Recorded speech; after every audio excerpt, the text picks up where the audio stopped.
En la entrevista central del día de hoy tenemos a un reconocido dirigente político, activista comunitario aquí en la ciudad de Nueva York. Nos referimos a Héctor Ramírez.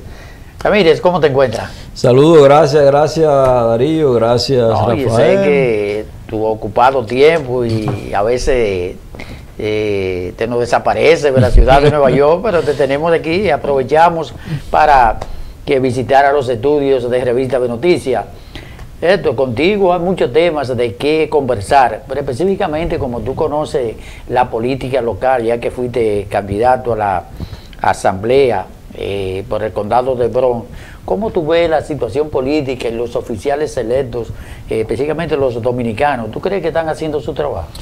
Bueno, en realidad, bueno, primero déjame decirte que sí me ausento por tiempo, pero un poquito de tiempo solamente, siempre lo llevo presente y siempre estamos de una manera u otra participando en lo que es mejorar la calidad de vida aquí en los dominicanos de la diáspora, específicamente de aquí de la ciudad y el estado de New York, y desde luego en la República Dominicana también estamos aportando por igual. Fíjate, con relación a los oficiales electos que hay actualmente dominicanos, por ejemplo en el Consejo tenemos creo que unos 4, aquí en la Asamblea Estatal tenemos 3, creo que son.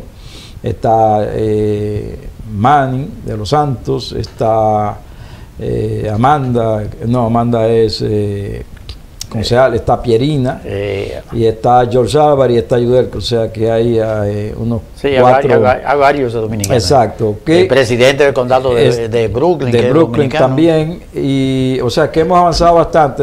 Debo decirte también que acuérdate que yo fui el primer oficial electo dominicano aquí en el condado de Bronx, o sea, nunca se había elegido. ¿En qué año fue eso? No me hables me está metiendo por el medio. No, eso fue por ahí, por los años... Los 90 y pico. No, 2000 algo. 2000 algo. Al principio de la década de 2000. Exacto. Que no se había electo a ningún dominicano. Y en esa época hicimos historia y desde luego, producto de eso, abrimos las puertas para que hoy tengamos toda esa playa de dominicanos muy activos, tratando de luchar para que la comunidad nuestra tenga una mejor calidad de vida. Y dentro de esos dominicanos te puedo mencionar probablemente algunos de los más nuevos, específicamente a George Álvarez. Te menciono a George Álvarez por la hazaña que realizó. Por ejemplo, en el caso de George Álvarez, tú sabes que era el distrito 78 de José Rivera. Sí. Y José Rivera era un imperio, un cacique, así era que le llamaban. Sí.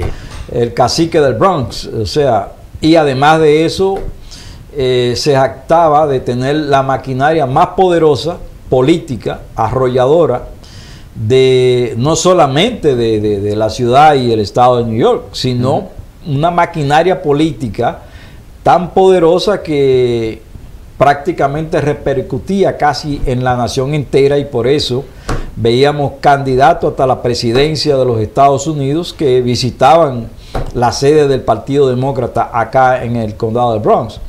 Y José Rivera estaba ahí como, bueno, ya era casi per secula seculorum, o sea, por todos los años del mundo y el poder que tenía acumulado, donde José Rivera decía que Darío mañana, oye, tú vas a ser el asambleísta, y Darío era el asambleísta, o sea, era palabra de Dios. Eso era una orden prácticamente. Exacto, entonces por eso quiero hacer hincapié dentro de todos esos oficiales electos en George Álvarez, porque precisamente George Álvarez destronó nada menos y nada más que a José Rivera en unas elecciones especiales.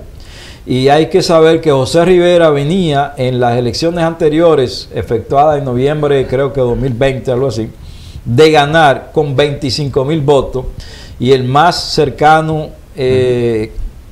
candidato que participó, creo que lo que consiguió fueron como 2,000 o 3,000 votos, o sea que ganó con casi con un 90%, sí, con 25,000 votos, que es mucho decir, para una candidatura a la Asamblea del Estado. Pero cuando se enfrentó a George Álvarez en las elecciones siguientes, pues George Álvarez, en una contienda que tuvo con José Rivera, consiguió, creo que fue el 40 y tanto, un 40 y pico % contra un 28, algo así, de José Rivera. O sea que, sí, que le ganó con doble dígito por encima. Rivera no se esperaba esa derrota. No se esperaba esa derrota. Y encima de eso, un distrito que tenía una tradición del voto puertorriqueño, representado básicamente por esa comunidad. Y prácticamente no le daban a George casi ninguna posibilidades. Claro, no le daban posibilidades lo que no tenían los análisis políticos correspondientes, pues nosotros hablamos con George y le dijimos, oye, tú lo puedes hacer, ahí hay una buen chance, así es que no pierdes oportunidad. Y gracias a Dios, a los electores y los buenos advisors, consejos que tuvo y que él se llevó muy bien, pues logró la victoria. Déjame decirte que George me parece que no ha defraudado a nuestra comunidad.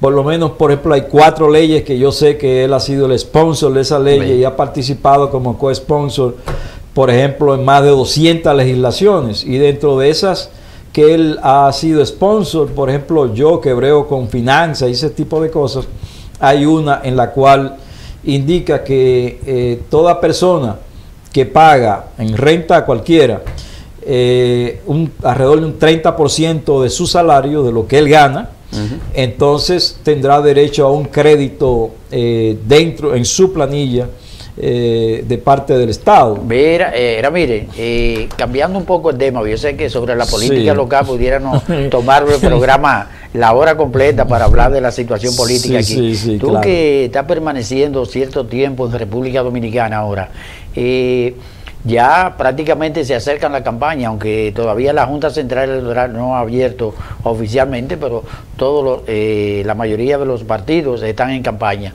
¿Cómo tú ves la situación? ¿Cuál de los candidatos o de los partidos tú crees que tiene más posibilidades de ganar las elecciones? Bueno, sin lugar a duda que hasta las encuestas que no son afines al oficialismo están dando obviamente a Luis Abinader como puntero en una contienda para el 2024. Obviamente son encuestas que se hacen, es como un retrato que se toma en un momento determinado, y eso es lo que las encuestas reflejan. Pero lo importante de esas encuestas, o lo que se debe de ver, es la constante que hay. O sea, encuesta tras encuestas, siempre algunas muy manipuladas, principalmente por los opositores al gobierno actualmente, pues acercan bastante al presidente Luis Abinader con su candidato, pero siempre, aún manipuladas esas encuestas, pues ponen delante al presidente Luis Abinader. Las últimas encuestas, como la Gallup, le da un porcentaje a Luis Abinader de alrededor de un 49%, que en esta etapa un 49%, manteniéndose así, eso significa de que, y como ha sido una constante. Entonces, ¿tú crees que hay posibilidades de que Luis,